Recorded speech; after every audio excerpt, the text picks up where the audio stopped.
Hi everybody, welcome to Black Cat Forge. Hope everybody's having a great day. This is our third lesson in our Blacksmithing 101 series, and today we're going to actually start working on metal. And the first lesson we're going to learn today is called tapering. Tapering is the process of taking a normal piece of steel, this is square stock, and you're going to draw it out. Drawing out means you're going to make it longer than it was. You're going to draw it out to a taper. A taper is to a point.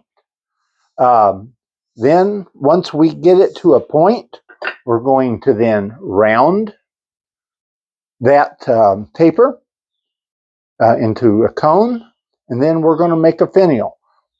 These are the three basic things that every new blacksmith learns.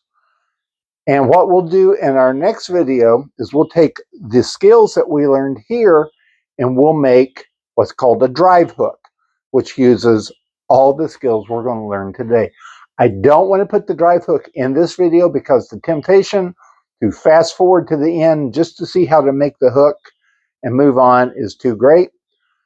As somebody once said recently, it's better to learn the skills, the fundamentals, than how to make the project. Because once you master the fundamentals, the projects will just come by themselves. So we're going to cut over to my project board, and I'm going to give you a better view of what we're talking about. And then we will start making one.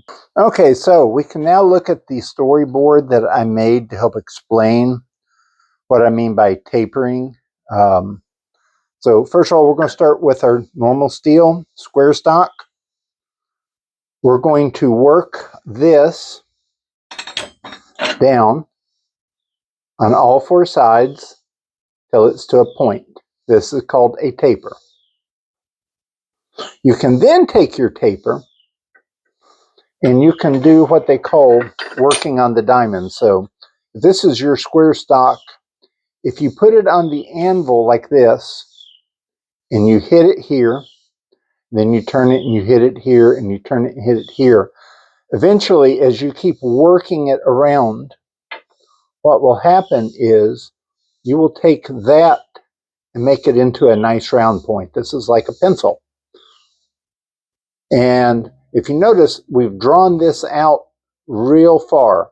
This is what we want to draw this out for, because once you get to that point, you can then take this and make what's called a finial. Finial just means end, and a lot of blacksmiths use the finial just to make a decorative part of their work. That's what a finial is. So what we're going to do is we're going to go light the forge. We're going to take this piece of steel, and the first thing we're going to do is we're going to draw it out. Then we're going to round it, and then we're going to make a finial. Okay, so before we get the steel hot, one thing I just want to talk about is a mistake that all new blacksmiths make is they put the steel right here in the middle of their anvil, and they're going to raise it up a little bit, and they're going to start hitting it. Well, what happens is the hammer is actually hitting more of the anvil than it is hitting the steel. Very inefficient. It takes a very long time to draw out your steel. So when you're going to do a taper, you're going to get your steel nice and hot. You're going to bring it all the way to the edge. You don't want to bring it over the edge. You want to bring it just to the edge. You're going to raise it up a little bit. Of course, you'll be using tongs when it's hot. And you're going to bring your hammer. You're going to hit it. Then you're going to turn it 9 degrees. And you're going to hit it again. And you're just going to go back and forth doing that. Now, you may have to do some straightening up. And as we go through, I'll explain that. So let's get the steel hot, and we'll start forming out our taper.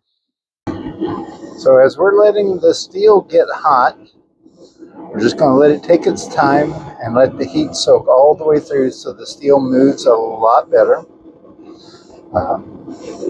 In just a few minutes, it will be ready to go back to the anvil, and we will start our tapering process.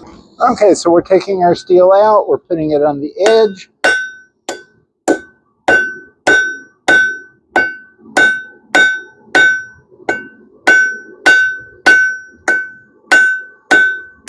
We're just rotating it as we hammer it.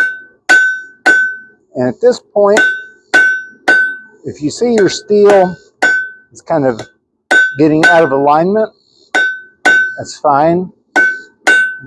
And your final heat will go through and will clean everything up.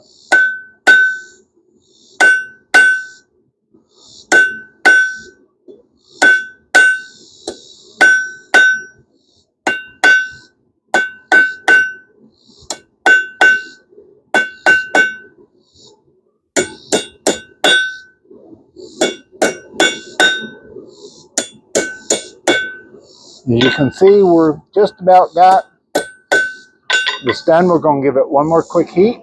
Okay, so one thing you may notice while we're waiting for this to heat up is when I did have my steel on the anvil, it did not look red or orange. It looked kind of normal. One thing you'll realize in blacksmithing is if you work where there's any sunshine, the sunshine will take the color out of your steel. So it's kind of hard to judge the temper of your steel, the temperature of your steel. If I had my garage door shut and we were just working under lights, you would have seen the color. So it's always one thing to be aware of, because when you are working your steel, as soon as the steel turns black or starts turning black, you want to stop, because that's when the steel is at its most fragile. So we're going to pull this out, and we're just going to heat it, and we're just going to repeat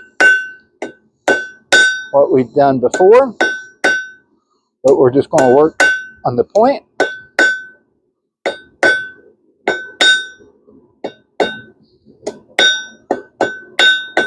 And then we're just going to work on cleaning up.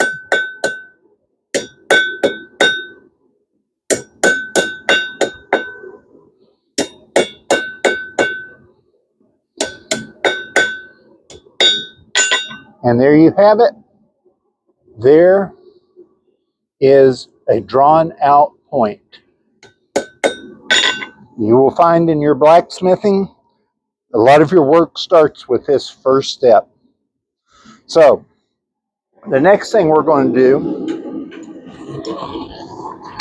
I'm going to use this piece of square tubing as an example, is we're now going to round what we just made. So what we're going to do is we're going to lay it on the diamonds. And on the diamonds means we're going to lay it this way. And we're going to hit this point. And we're going to turn it. And we're going to hit this point. We're going to turn it. We're going to hit this point. We're going to turn it, hit this point. What that will do is your steel will look kind of like octagon at that point.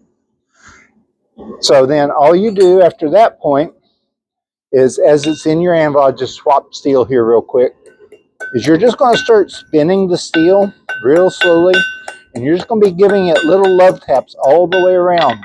What that's doing is that's knocking all those edges off and drawing it out longer, which is what we want it to be, into a round shape. So let's pull this out and let's give it a try.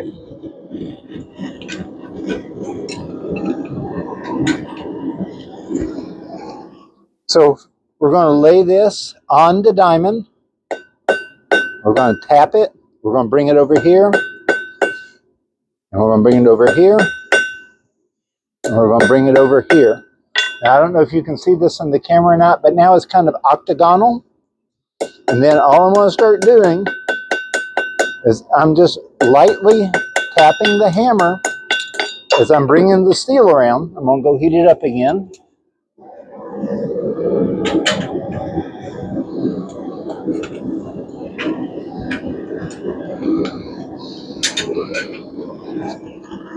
So now we're heating the steel up again.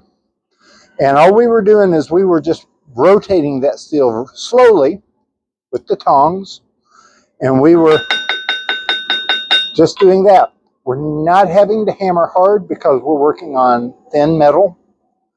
So we don't want to smash it. All we're trying to do is, as we're spinning it, we're hitting high points and we're bringing them down. And we're just going to keep that rotation So we get it nice and long and drawn out to a point. The example I like to use with my students is, if you remember back in your middle school days, if your school still had pencil sharpeners, we would like to just really sharpen our pencils to an extreme point. That's what we're trying, that's the look we're going for right now with our steel. So we're going to take this out.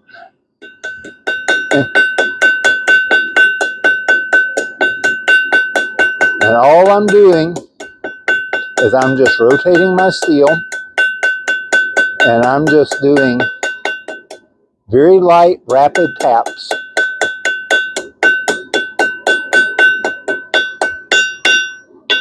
And as you can tell, it's getting nice and rounded. And we're going to probably give it one more heat. And we're going to call that step good. One thing you'll notice as you're working with your steel, as it gets thinner, like the points that we're working on now, that will heat up first. The smaller the metal, the faster it will heat up. The nice things about a gas forge is you don't have to worry about your steel burning. If you were using a charcoal forge or a coal forge and you're forcing air into it constantly, you can get your steel so hot that all your fine, small pieces will burn up. I've even burned big pieces of steel. It comes down to the old adage of there's two types of blacksmiths in this world: those who have burned their steel and those who will burn their steel. As much as I like working with coal, I do prefer gas, just because I don't have to worry about running the risk of burning my steel and losing a few hours worth of work, which can be rather frustrating at times. But it's all part of the game, and we just have to learn to be patient. As Bob Ross would say, there's just happy little accidents. And that's how we learn our lessons too, is just by making mistakes. I make mistakes all the time. Nobody is perfect.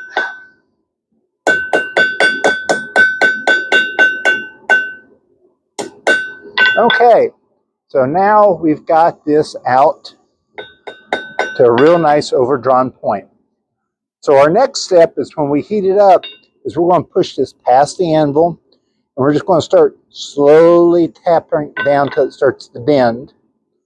And then once it's bent down, we're going to flip it 180 degrees, and we're just going to start tapping it back with the hammer until we have our finial.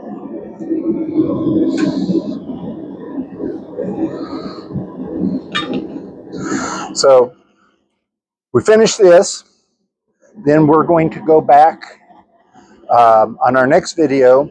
We're going to do everything we just learned, but we're going to put it together to make a project, and that is a drive hook.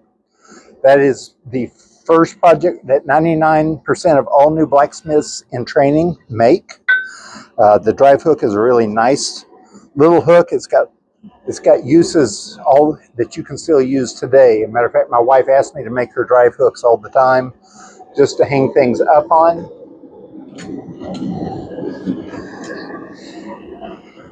So you're going to find that when you do become a blacksmith and you set up your own forge, even though you make a lot of really cool stuff, the things that people are going to ask you the most for is hooks. Believe it or not, hooks are what people ask for. And if you try to sell your stuff, the hooks are going to probably be your best sellers. Okay, so we've got our steel. We're going to bring it out. We're just going to just very gently start bringing it down. Then we're going to start bringing it up.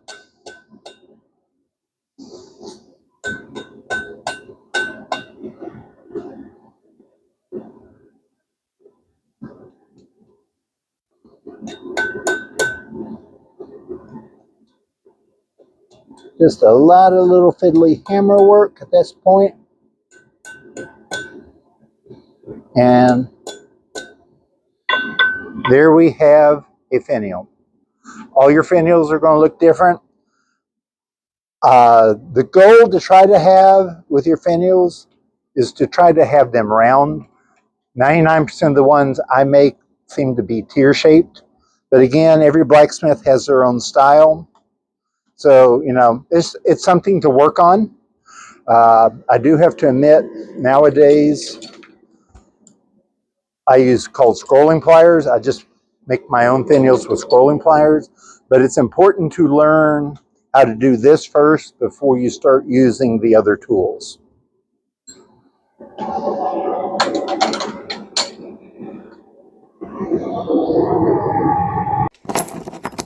I hope you enjoyed today's video on tapering.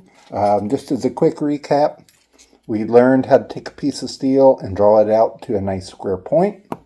And then we learned how to start hitting on the diamonds and then doing rounding till we brought it out to a nice round point. And then we took that and we made a finial. These are the first steps that all new blacksmiths that I teach learn. Next video, we're going to take these concepts and we're going to add one more twist to it to make a drive hook. So I hope you enjoyed it. If you did, please hit like and subscribe. If you got questions, leave a comment.